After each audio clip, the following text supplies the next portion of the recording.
नरेश मीणा को जितना अभी तक हम समझ पाए हैं उससे इतना तो क्लियर है कि ये इंसान चुपचाप तो नहीं बैठ सकता, क्योंकि जनता की जितनी भी समस्याएं चल रही हैं उनको खत्म करने का बीड़ा शायद नरेश मीणा ने ही उठा लिया है।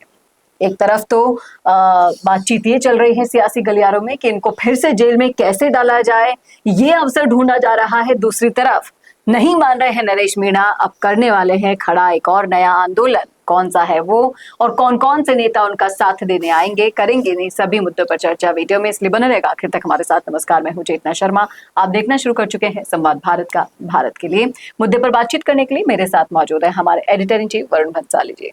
तो वरुण सर, लगातार डुंगरी बांध के लिए उसके जितने भी चपेट में गांव आ रहे हैं उन गांवों का दौरा कर रहे हैं नरेश मीणा, और लगातार जनता की राय लेकर कहीं ना कहीं सियासी गलियारों से निकलकर आम गलियारों तक ये चर्चाएं चल रही हैं कि अब एक नया आंदोलन खड़ा किया जाएगा डुंगरी बांध को बचाओ का। वो खुद ये कहते हैं कि एक ईंट नहीं लगने दूंगा मैं यहाँ पर। क्या कहते हैं आप कि क्या नरेश मीणा अकेले इस आंदोलन को कर लेंगे? देखिए, नरेश मीणा का जहां तक आंदोलन का सवाल है तो ये स्पष्ट हो गया था उस दिन ही जब शहीद स्मारक से उन्होंने पिछले वाले आंदोलन की समाप्ति की घोषणा की थी। तभी से ये स्पष्ट हो गया था कि वो अपने आंदोलनों में रुकेंगे तो नहीं। उन्होंने ये कह दिया था कि अब सारी राजनीति हाड़ौती में होगी, सारा संघर्ष हाड़ौती में होगा, और उससे ये स्पष्ट था कि अब अगला आने वाला आंदोलन या तो डुंगरी बांध पे है या समरावता पे है। उसके आगे जाकर जिस तरह से उन्होंने डुंगरी बांध के लोगों से मुलाकातें करना शुरू की तो ये भी स्पष्ट हो गया कि डुंगरी बांध के लोगों के लिए वो आंदोलन करने वाले हैं, डुंगरी बांध रद्द करने को लेकर वो आंदोलन करने वाले हैं। और ये समझने वाली बात है कि डुंगरी बांध रद्द करना ये एक विशाल काय आंदोलन बन सकता है, क्योंकि 70 से ज्यादा गांव इससे पीड़ित हो रहे हैं। और अगर ये आंदोलन नरेश मीणा लीड करते हैं तो नरेश मीणा को हाड़ौती में एक बहुत जबरदस्त स्पाइक मिलेगा। अब इसको लेकर नरेश मीणा की सहायता कौन करता है ये देखने वाली बात होगी। क्या उस आंदोलन शुरू होने तक कांग्रेस के साथ उनका कोई समझौता हो जाता है, जिसको लेकर बहुत तेजी से कयास लगाए जा रहे हैं, क्योंकि अभी तक जो उनकी बयानबाजी हुई, उन्होंने पहले ये स्पष्ट कर दिया कि वो भाजपा में नहीं जाएंगे, फिर स्पष्ट कर दिया कि केवल वो और पायलट ऐसे हैं जो गुर्जर मीणा एकता लाना चाह रहे हैं, फिर प्रहलाद गुंजल को लेकर अपनी दोस्ती बार बार जाहिर की, फिर अशोक गहलोत भी उनसे मिलने आए, प्रताप सिंह खाचरियावास को घनिष्ठतम अपना बताया। नहीं आए, उन्होंने ट्वीट किया, लेकिन गहलोत में के कई सारे नेता उनसे मिलने पहुंचे और प्रताप सिंह खाचरियावास पहले से ही पहुंचे हुए थे। तो ये सारे पॉइंट्स देखते हुए ये भी लग रहा है कि कांग्रेस का कहीं समझौता ना हो जाए इनके साथ।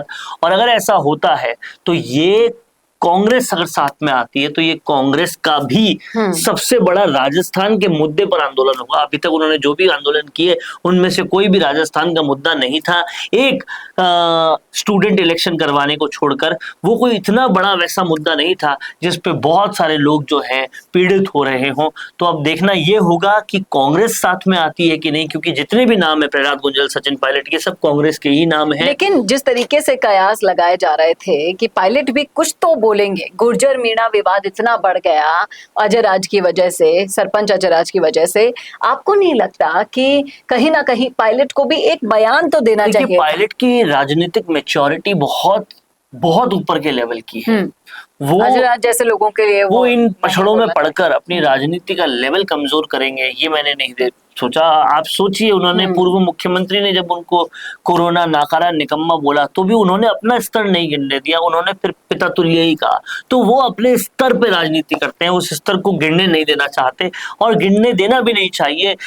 सचिन पायलट राजनीति में जहां पर भी पहुंचे, लेकिन आज वो एक मानक सेट कर रहे हैं कि राजनीति में मर्यादा क्या होती है, राजनीति में संस्कार क्या होते हैं, राजनीति में अच्छी जुबान क्या होती है और स्वच्छ राजनीति कैसे की जा सकती है। वो आलोचना करते हैं लेकिन अपनी जुबान खराब नहीं करते, कोई अपशब्द कभी नहीं बोलते। ये बात पुराने नेताओं में सचिन पायलट से सीखने की है, नए नेताओं में रविंद्र सिंह भाटी से सीखने में है, और बहुत पुराने नेताओं में अटल बिहारी वाजपेयी से सीखने की है कि आप स्वच्छता से राजनीति कर सकते हो, स्वच्छता उस लेवल की हो कि आप अपोजिशन में बैठे हो तो भी सत्ताधारी दल कहे कि आप देश के फॉरेन मिनिस्टर बन के फॉरेन जाइए, यूएन में जाइए। ये अटल बिहारी वाजपेयी थे।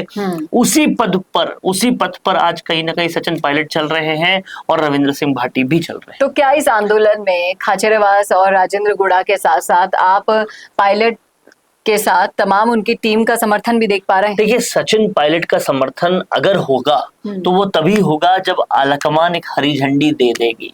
पार्टी डिसिप्लिन के इतर जाकर सचिन पायलट या उनकी टीम कुछ करेगी, ऐसा मुश्किल लगता है। तो क्या फिर नरेश मीणा अपने दम पर इस आंदोलन को खड़ा करके जीत दिलवा पाएंगे? देखिए, आंदोलन खड़ा करने में के लिए तो वो सक्षम दिखाई देते हैं, लेकिन अभी झालावाड़ मामले में भी जीत किसकी वजह से हुई है?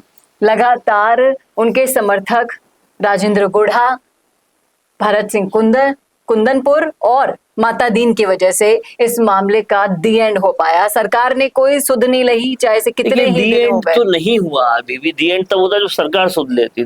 वो तो दानवीरों ने दिया है। दानवीर तो उससे पहले भी थोड़ा बहुत अकेले नहीं थे नरेश मीणा, उस समय भी 4 हाथ उनके साथ हुए जब ये मामला सॉर्ट हुआ। दान देना मामले का सॉर्ट होना नहीं है। मामले का सॉर्ट होना मतलब मामला सॉर्ट होना इन द सेंस कि उनका अनशन टूटा। हाँ, और उन्होंने जो कसम अनशन टूटा, लेकिन झालावाड़ के पीड़ितों को वो न्याय मिला कि नहीं, सरकारी नौकरी मिली कि नहीं, बच्चे जो गए उसको लेकर स्कूलें रिनोवेट हुई कि नहीं हुई, वो सब होगा तब इस मामले का पूरा निपटारा होगा। तो समझने वाली बात जो इन्होंने कहा बहुत सही है कि आंदोलन करने से काम हो जाए वैसा आंदोलन करना चाहिए।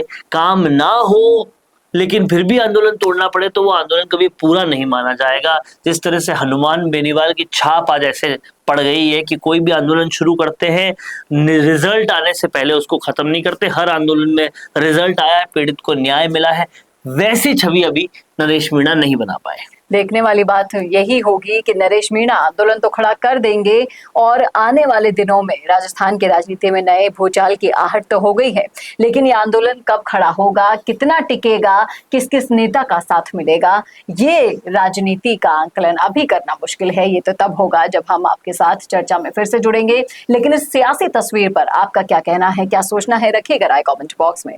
कैसा लगा वीडियो बताना ना भूलेगा और ऐसे वीडियोस के लिए देखते रहिए संवाद भारत का। भारत के लिए नमस्कार। क्या आप भी बनना चाहते हैं अपने जिले की आवाज?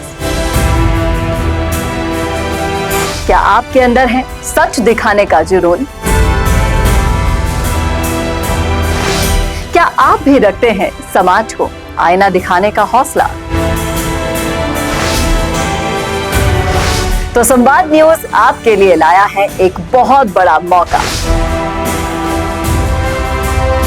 जी हां, अगर आप भी बनना चाहते हैं अपने जिले की आवाज और कमाना चाहते हैं पत्रकारिता की दुनिया में अपना खुद का नाम, तो जुड़िए संवाद न्यूज से, जहां 4.5 लाख सब्सक्राइबर से भी ज्यादा का हमारा परिवार है और 10 करोड़ से भी ज्यादा व्यूज है। तो सोच कर रहे हैं, नीचे दिए गए नंबर्स पर आज ही कॉन्टैक्ट करें।